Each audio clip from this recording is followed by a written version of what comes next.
Trump के इरादे क्या हैं? ट्रंप ने कहा है कि हमले के डर से ईरान बातचीत कर रहा है। ट्रंप ने जब अपनी बात मीडिया के सामने रखी, वो किस तरह से हंस रहे थे, ये भी नोट करने वाली बात है। सुनिए ट्रंप का ये लेटेस्ट बयान। एक और बयान, और ये अमेरिका के वित्त मंत्री स्कॉट बेसेंट का बड़ा बयान है। ईरान शासन का अंत नजदीक है।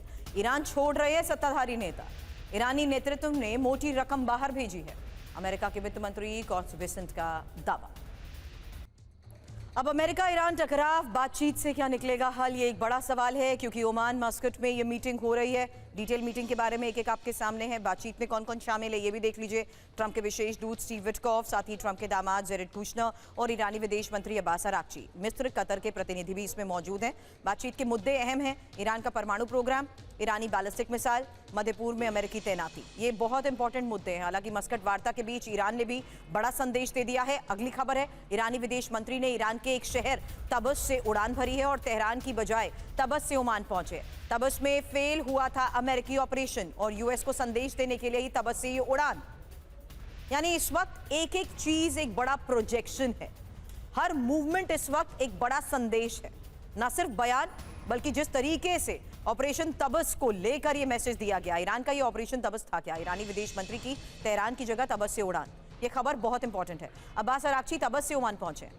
साल 1980 में तबस में अमेरिकी ऑपरेशन, और तबस में ही यूएस ने ऑपरेशन ईगल क्लॉ चलाया था। यूएस दूतावास कर्मचारियों को बचाने का ये ऑपरेशन ईगल क्लॉ में मारे गए थे 8 यूएस जवान। बड़ी बात यह है कि अमेरिका को ईरान का ये सीधा संदेश है, इतिहास याद रखो।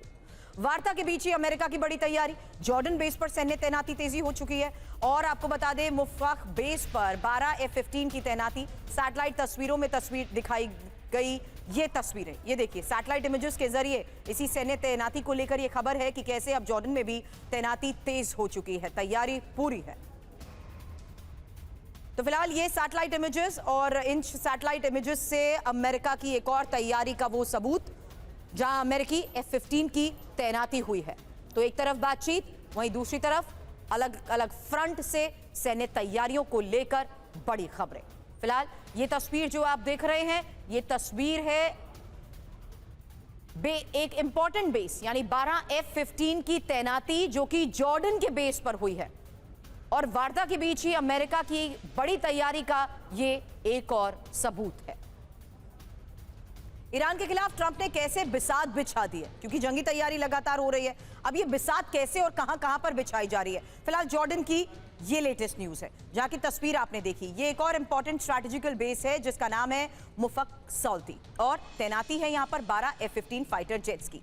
सैटेलाइट तस्वीरों के जरिए ये बात सामने आई। मायने समझ लीजिए, वार्ता के साथ युद्ध की तैयारी और ईरान पर किसी भी वक्त हमला, क्योंकि माना यही जा रहा है कि अगर ये इस बातचीत के जरिए कुछ भी बात नहीं बनी, बातचीत बेनतीजा रही, तो अगला एक्शन तय है।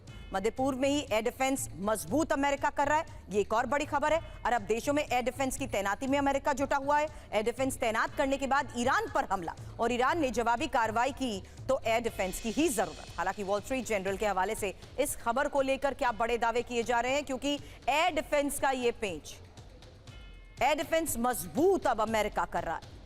मध्य पूर्व में इस ऑपरेशन से पहले लगातार अमेरिका की ये तैयारी और तैनाती, अरब देशों में एयर डिफेंस की तैनाती ही एक और बड़ी खबर है।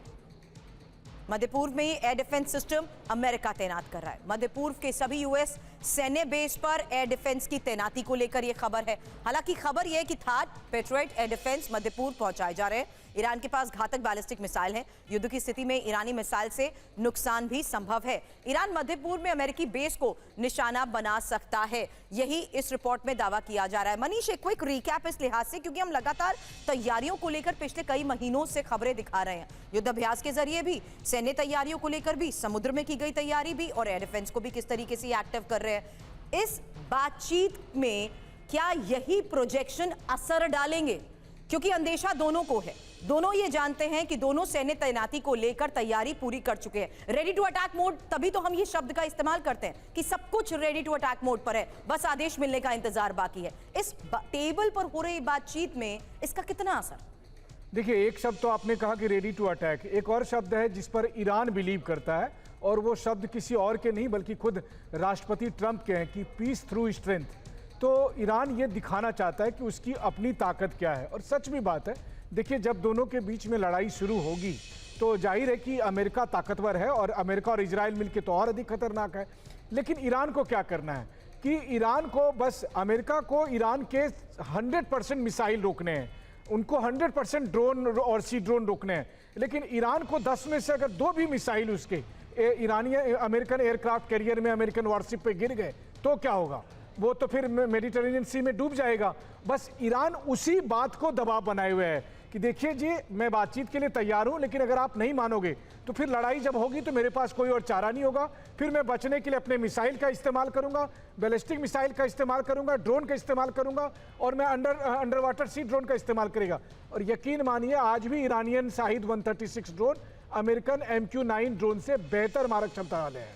बिल्कुल, और इस बात का एक्सपर्ट्स भी अंदाजा जता चुके हैं कि कैसे ईरान इस बातचीत से पहले बड़े स्तर पर तैयारी कर चुका है।